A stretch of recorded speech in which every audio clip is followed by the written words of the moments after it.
건축계에서는 새로운 건물이 발표될 때마다 많은 관심이 집중되곤 합니다. 전체 주거지구가 공개되는 일은 훨씬 더 드뭅니다.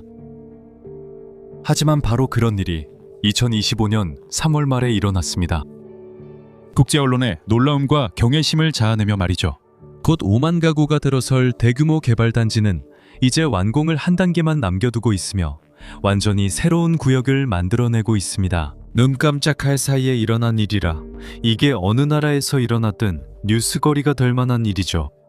하지만 이곳은 아무 도시에서나 볼 수 있는 새로운 구역이 아니라 지구상에서 가장 신비롭고 고립된 나라의 수도 평양에 생긴 새로운 구역입니다. 북한입니다. 오늘 밤 루킹포에서 우리는 지도에서 가장 미지의 장소 중 하나로 여행합니다. 이 거대한 공학 프로젝트의 내부 작동 방식을 살펴보고 그것이 왜 건설되고 있는지, 그리고 이것이 북한의 독특한 미래에 어떤 의미가 있을지 밝혀내기 위해 북한의 복잡한 역사와 현안에 대해 수많은 책들이 집필되었습니다. 이처럼 방대한 보도는 외부 시청자에게는 분명한 사실만을 확인시켜 주었습니다. 북한은 상상할 수 있는 어떤 나라만큼이나 신비롭고 이해하기 어려운 나라입니다. 하지만 이처럼 국경이 닫혀있고 정보가 차단되며 내부 선전이 만연한 것으로 악명 높은 나라에서도 익숙한 문제들은 여전히 존재합니다.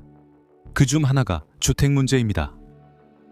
2021년에 이웃나라인 대한민국에서 실시한 연구에 따르면 북한에서는 가구 수가 실제 주택 수보다 훨씬 많다고 합니다. 이는 북한 가정의 최대 30%가 합법적으로 거주할 수 있는 곳이 없다는 점을 완곡하게 표현한 것입니다. 공교롭게도 이 연구 결과가 발표되어 또다시 국제적으로 부정적인 언론 보도가 쏟아진 시기와 대략 맞물렸습니다. 북한은 앞으로 5년 동안 5만 채의 신규 주택을 건설하겠다는 대담한 새 계획을 발표했습니다. 5만 채의 신규 주택 모두가 수도 평양에 지어질 예정이었고 이 사실만으로도 즉각적인 논란이 일었습니다. 대부분의 주택 문제는 농촌 지역에 집중되어 있는 반면 평양은 이미 북한 전체에서 가장 높은 생활 수준을 가진 도시로 여겨집니다. 하지만 회의적인 목소리들은 곧 축하의 함성에 묻혀버렸습니다. 불과 1년 후 송화지구에서는 이미 첫 1만 가구의 주택이 완공되었습니다.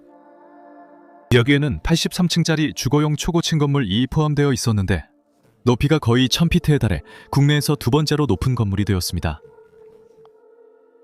그로부터 1년도 채 지나지 않아 수도의 거리에서는 다채로운 축하 행사가 열렸습니다. 이번에는 화성, 지구에 1만 세대의 주택이 추가로 완공된 것을 기념하기 위한 것이었습니다. 그리고 어김없이 2024년 에도 또 다른 1만 세대가 완공되었습니다. 2025년이 다가오자 북한은 계획된 5만 세대 중 3만 세대의 주택을 완공했고 겉보기에는 모든 일정이 순조롭게 진행되고 있었습니다. 그리고 2025년 봄에 그 추진력이 더욱 가속화되었고 북한 국경 밖의 세계도 주목하기 시작했습니다.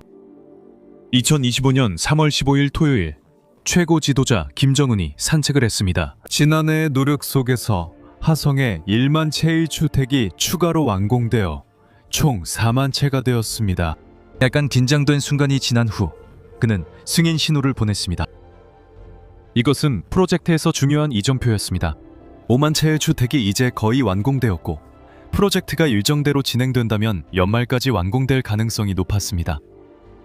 상대적으로 드문 투명성의 순간에 북한 국영 언론은 이미 등장한 인상적인 스카이라인을 보여주는 사진을 언론에 공개했습니다. 수년간의 부단한 노력의 결과로 이와 함께 프로젝트에 대한 새로운 정보도 전해졌습니다. 조선중앙통신 즉 KCNA는 김정은이 직접 개발의 기획과 설계에 중심적인 역할을 했으며 인용하자면 정력적으로 사업을 이끌었다고 주장했습니다.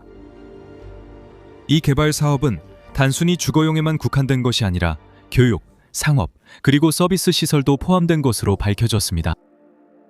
개막식은 북한의 국경일인 4월 15일에 예정되어 있었으며 이는 창건자 김일성의 생일을 기념하기 위한 것이었습니다. 국가대표들은 이 프로젝트가 번영의 새로운 시대를 열 것이라고 표현했습니다. 또한 이 프로젝트가 처음 발표되었을 때 일부 사람들이 가져던 인상과는 달리 북한이 광산마을과 농촌 지역에도 더 많은 주택을 짓고 있다는 보도도 있었습니다. 이렇게 요란하고 자랑스럽게 발표함으로써 정권은 원하는 국제적인 관심을 얻었습니다. 하지만 최고 지도자는 지금 받고 있는 이런 종류의 관심에 실망했을 가능성이 높습니다. 이 야심찬 프로젝트의 속도와 겉보기 성공에 감탄하긴 했지만 전문가들은 정권이 기대했던 것처럼 한 목소리로 찬사를 보내지는 않았습니다. 국가 선전만으로는 알 수 있는 것이 제한적이지만 화성지구와 그 너머에서 실제로 벌어지는 일에 대해 직접 방문한 기자들과 다른 이들의 논평이 훨씬 더 많은 정보를 제공합니다.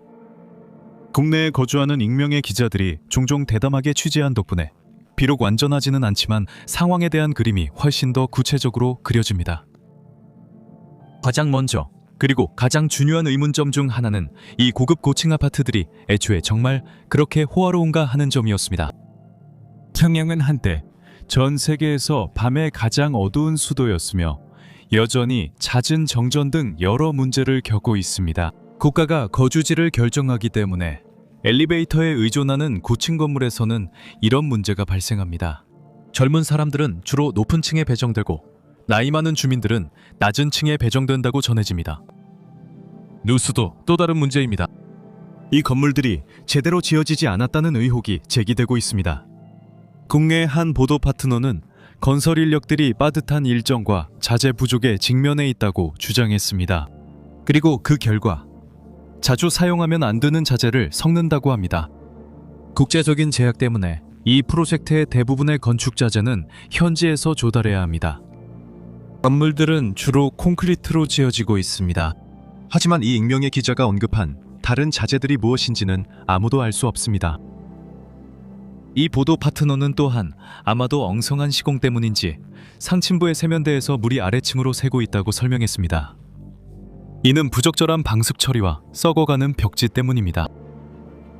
또한 송화구의 한 신축 고층 아파트에서는 엘리베이터 고장이 장기간 이어지자 입주 예정자들이 더 높은 층에 배정되지 않기 위해 뇌물을 주고 있다는 보도도 있습니다. 해당 개발에 관여한 한 기관은 상황을 수습하기 위해 계단을 오르는 것이 건강에 좋고 수명을 연장시킨다는 메시지를 홍보하고 있는 것으로 전해졌습니다. 하지만 회의감은 건물 자체의 안전성만을 넘어 더 넓게 퍼지고 있습니다. 일부는 이 프로젝트의 목적에도 의문을 제기했습니다. 1950년대 처음 재건된 이후 평양은 종종 전시용 수도로 묘사되어 왔습니다. 이곳은 북한의 가치를 대표하고 국가의 성공을 과시하는 곳으로 여겨집니다. 하지만 평양은 종종 정반대의 역할을 하며 결국 국가의 더 넓은 사회경제적 문제들을 가리는 이미지를 외부 세계에 보여주는 것처럼 보입니다.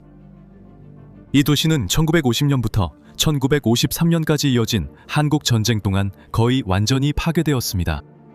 미국 폭격기가 63만 5천 톤의 폭탄과 거의 3만 3천 톤의 네이판탄을 투하한 후 평양의 건물 중 약 75%가 파괴되었고 약 50만 명의 사람들이 집을 잃었습니다. 당시 지도자 김일성은 1953년 여름에 모스크바로 대표단을 이끌고 갔으며 이는 소련과의 협력으로 이어졌습니다. 북한의 모든 부채를 취소하거나 연기하고 재건을 위한 상당한 지원을 제공하기로 합의했습니다. 곧 마련된 계획에는 넓은 대로, 기념비적인 건축물, 그리고 웅장한 공공공간들이 포함되어 있었으며 이 모든 것은 소련식 도시계획을 반영한 것이었습니다. 초기 건설에는 오늘날까지도 남아있는 주요 북한의 랜드마크들이 포함되어 있었는데 김일성 광장, 주체탑, 그리고 평양의 중앙도서관인 인민대학습당 등이 그것입니다. 처음부터 이러한 대담한 개발들은 생활 환경을 개선하는 것만큼이나 국가의 이념을 보여주는 데에도 큰 목적이 있었습니다. 도시 자체의 배치조차도 중앙축을 따라 다양한 기념물들이 최대한 잘 보이도록 설계되었습니다. 도시들, 특히 수도들이 외부 세계에 보여지는 이미지에 신경을 쓰는 것은 그리 특별한 일이 아닙니다. 하지만 그 후 수십 년 동안 북한은 이것을 극단적으로 아니면 전례가 없을 정도로까지 밀어붙였습니다. 예를 들어 1982년에 지어진 다소 독창적이지 않은 개선문과 같은 평양의 많은 유명 건축물들은 자립과 저항을 명확하게 상징합니다. 공공장소와 주거공간 모두 감시가 용이하도록 설계되어 있으며 인상적인 동상과 기념비들이 곳곳에 세워져 있습니다.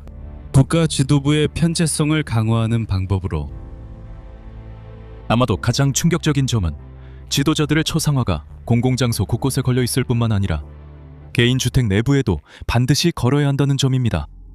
맞아요. 당국이 김일성, 김정은의 사진을 집에 걸지 않았거나 사진에 먼지가 쌓인 것을 발견하면, 집에 불이 나서 사진을 구하지 않으면 벌금이나 심지어 감옥에 갈 수 있습니다. 이것은 정권이 상징과 선전을 얼마나 심각하게 여기는지를 보여줍니다. 외부인들이 상상하기 힘든 북한에 대해 자주 간과되는 또 다른 점은 국가가 누가 살아가는지도 완전히 통제하고 있다는 사실입니다. 참여는 일반적으로 정권에 충성한다고 여겨지는 사람들로 이루어져 있는데, 이는 정권이 그들만이 그곳에 살 수 있도록 허락하기 때문입니다.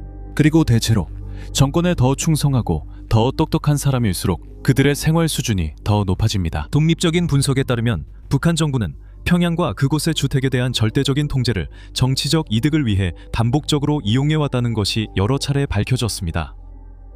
이게 그 이유일까요? 5만 채의 신규 주택이 다른 곳이 아니라 모두 수도 안에만 지어지고 있는 걸까요? 이 프로젝트에는 정권이 대북 제재와 관련해 공개적으로 인정하지 않은 또 다른 동기가 있을 가능성이 높습니다. 2006년 북한이 첫 번째 핵실험에 성공하면서 이미 존재하던 외부의 우려가 크게 증폭되었습니다. 유엔 안전보장이사회는 북한의 핵개발 능력을 제한하기 위해 일련의 무역 제한, 금융 제재, 해상 및 항공 통제를 부과해 대응했습니다. 미국과 다른 국가들도 여기에 추가 제재를 가했습니다. 불행하게도 제재가 의도한 효과를 냈다고 말하는 전문가는 거의 없습니다. 북한은 불법 무역 네트워크, 사이버 공격, 그리고 그림자 선단을 이용한 밀수 등을 통해 제재를 매우 효과적으로 회피해왔습니다. 또한 러시아와 중국 모두 유엔 안전보장이사회 회원국임에도 불구하고 북한은 러시아와 중국으로부터 지속적인 지원을 받고 있습니다. 그렇긴 하지만 북한은 여전히 경제적으로 어려움을 겪고 있습니다. 그리고 유엔의 제재 속에서 대규모 국내 프로젝트를 추진하려는 동기는 그만큼 더 높아지고 있습니다. 국내 자원과 노동력을 동원함으로써 이렇게 야심찬 일정에 5만 채의 신규 주택을 건설하는 것은 외부 지원에 의존하지 않고도 경제를 활성화할 수 있습니다. 또한 이런 전시용 프로젝트를 완성하는 것은 다른 나라들을 감탄하게 할 뿐만 아니라 북한 내부, 특히 엘리트 계층에 있는 사람들에게도 깊은 인상을 주거나 최소한 안심시킬 수 있는 기회가 됩니다. 이것은 경제에도 긍정적인 영향을 미칩니다. 이 모든 것이 실제로 사람들에게 주거를 제공하거나 평범한 북한 주민들의 삶의 질을 향상시키는 것과는 거의 관련이 없다는 점이 놀랍습니다. 국가 밖으로 유출되는 은밀한 증거들은 이것이 또한 정권의 진짜 우선순위를 반영한다는 것을 시사합니다. 요약하면 이러한 개발들이 인상적이지만 얼마나 많은 부분이 보여주기식이거나 전략적이고 또 얼마나 실용적이거나 진정 진보적인지는 확실하지 않습니다. 예를 들어 화성에서는 약 15층 높이의 Y대로 위에 건설된 스카이브리지가 특히 주목을 받고 있는데, 이 스카이브리지는 1만 세대에 달하는 초고층 아파트 단지의 두 구역을 연결하고 있습니다. 수도 자체와 마찬가지로 이것도 일종의 과시용 시설처럼 보입니다. 이것은 극적인 사진을 만들어냅니다. 하지만 내부의 주거 공간은 실제로 어떻게 생겼을까요? 아마도 가장 치명적인 보고는 국가가 새 주거지의 내부를 완성하는데 최소한의 작업만 하고 있다는 광범위한 주장일 것입니다. 건물의 외부가 신속하게 일정에 맞춰 완공되면 국가는 향후 입주민들에게 배관, 바닥재, 설비 설치를 직접 맡깁니다. 이것은 누수되는 싱크대와 열악한 방습에 대한 추가 보고가 없더라도 의문스러운 정책일 것입니다. 진행 중인 모든 프로젝트와 마찬가지로 우리는 결국 아직 오지 않은 미래를 추측하는 것 외에는 할 수 있는 일이 없는 지점에 이르게 됩니다. 이것은 특히 북한처럼 비밀스럽고 파악하기 어려운 나라의 경우에 더욱 그렇습니다. 평양의 스카이라인은 지난 5년 동안 극적으로 성장했습니다. 이러한 추세가 계속될까요? 이 5만 가구 개발이 성공을 거둘까요? 그리고 궁극적으로 대표자들이 주장하는 것처럼 새로운 번영의 시대를 열게 될까요? 바깥 세상에 있는 우리는 그저 불가피한 일을 지켜볼 수밖에 없습니다. 북한은 빠르게 변화하고 있습니다.